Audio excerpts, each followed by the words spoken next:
to my phone. I have no issue with it whatsoever. And a lot of dudes don't do this. And a lot of women are also like, I would never want to be in that situation, while at the same time getting cheated on a regular basis, which is never going to happen to my girlfriend.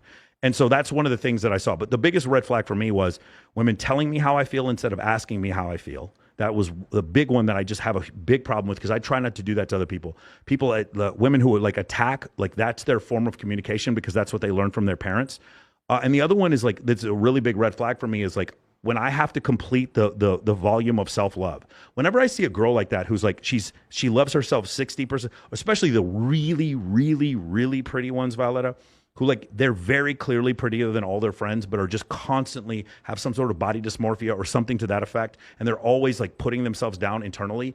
The problem is like, whereas I want to help, no amount of my help is ever going to bridge this gap. I'm never going to get to them to 100%, no matter what I do.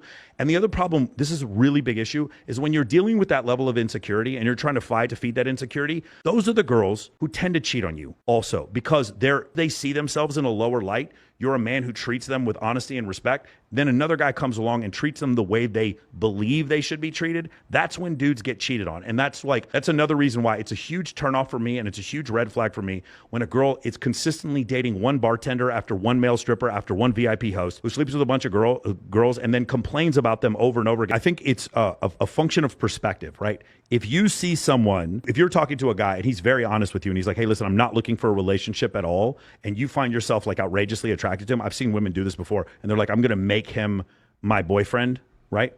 I think in that case, they stop seeing some of these things that are red flags. So when you said before, he's just not into you, healthy people would look at that and be like, he's not that into you, therefore I should not be pursuing this anymore. What happens though is when people are like, no, I'm obsessed, I'm determined, this is going to be my dude, they're not seeing these. Maybe red flags is a different term for it, but it's like, this is clearly someone who's disqualified from being in a relationship with you, and you're still trying to pursue this, and it becomes exceptionally problematic.